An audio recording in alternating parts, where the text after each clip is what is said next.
It was a calm spring evening in Radnor Township, Pennsylvania. The streets were still, lined with perfectly manicured lawns and grand homes, the kind of neighborhood where the idea of tragedy seemed almost impossible. But on April 23, 2018, that illusion of peace was shattered. Two sharp gunshots pierced the silence. A nearby neighbor, startled, hurried toward a brick home on Lowry's Lane. Through the kitchen window, he caught sight of something chilling. Inside, a woman lay face down on the floor, her keys still gripped tightly in her hand, as if she had never even set them down. And that was just the beginning. What investigators would uncover inside that house would reveal not only a double tragedy, but also a story of love, betrayal, and despair. At the center of it all was Meredith Chapman, a young, vibrant woman of just 33 years old. She was ambitious, full of energy, and had an infectious smile that seemed to brighten any room she entered. Meredith was a rising star in both politics and higher education, but what seemed like a limitless future was about to be cut short in the most devastating way. Meredith's journey began in Newark, Delaware,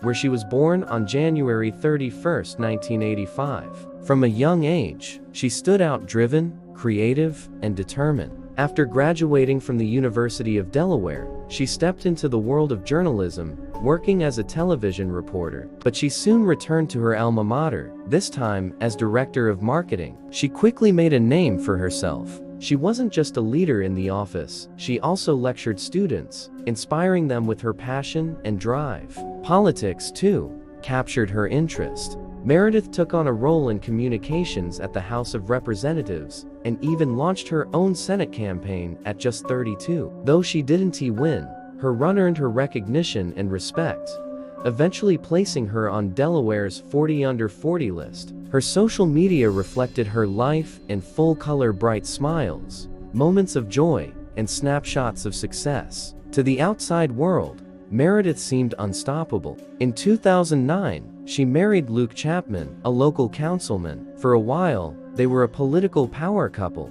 supporting one another's ambitions. But over time, their marriage grew strained. By 2017, the cracks were clear. That same year, Meredith crossed paths with a man who would change everything, Jennair Gerardot. She met him during an interview for a creative director position at the university. Though Mark was hesitant at first, he was older, married, and would be working under her supervision. The chemistry between them was undeniable. Soon, casual professional interactions became personal. Drinks after work turned into long nights of conversation. Mark confided in her, sharing stories of his painful past, including the loss of his parents and his brother. Despite being married to his high school sweetheart, Jen, Mark found himself drawn closer and closer to Meredith. Their connection grew into an affair, and while Meredith began a new chapter, Mark's marriage was unraveling. Jennair Gerardot had been with Mark since their teenage years, where she was bold,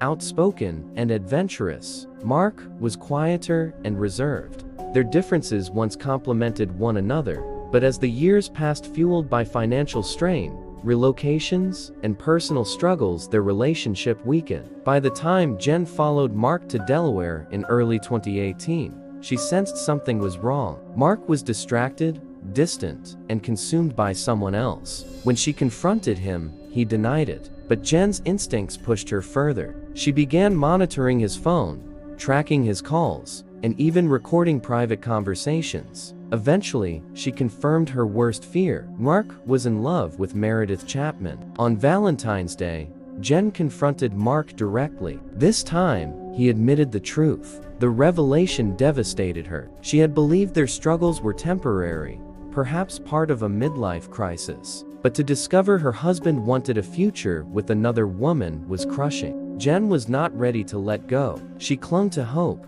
agreeing to delay divorce until May, when Mark would secure his residency. But at the same time, she spiraled into obsession. She hid listening devices in Mark's clothes, purchased spyware, and even attached GPS trackers to both his car and Meredith's. She meticulously documented everything, filling notebooks with her findings. Meanwhile, Meredith was moving forward. She had ended her marriage, amicably separating from Luke Chapman, and had accepted a new position at Villanova University. By April 2018, she had relocated to Radnor, eager to embrace a fresh start. Jen, however, was unraveling. In the months leading up to April 23rd, she bought a firearm and practiced at a shooting range. She rented a car, staked out Meredith's home, and prepared for what she ultimately planned to do. That day began innocently enough. Meredith posted a smiling photo on Instagram, celebrating her first day at Villanova. But that evening, while Mark waited at a restaurant for dinner with Jen,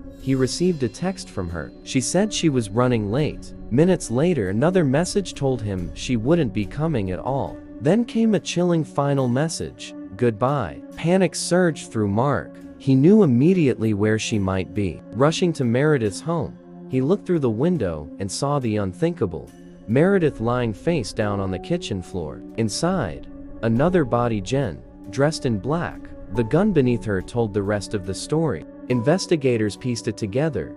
Jen had broken into Meredith's home, waited for her return, and carried out a calculated murder-suicide. Evidence found in her rental car, binoculars, gloves, ammunition, and notes proved the act had been planned well in advance. The discovery shocked the quiet community. Meredith, just 33, was gone at the start of a new chapter in her life. Jen, 47, was consumed by heartbreak and despair, unable to let go of her marriage. In the aftermath, Mark was left haunted. He questioned whether different choices could have changed the outcome, ending his marriage sooner, recognizing the depth of Jen's struggles, or handling the affair differently. He eventually relocated to California, where he rebuilt his life, wrote about the tragedy, and became an advocate for mental health awareness. The murder of Meredith Chapman remains a story that resonates far beyond Radnor Township. To some, it is a tale of betrayal and infidelity. To others, it highlights the devastating impact of untreated emotional turmoil and obsession. But at its heart,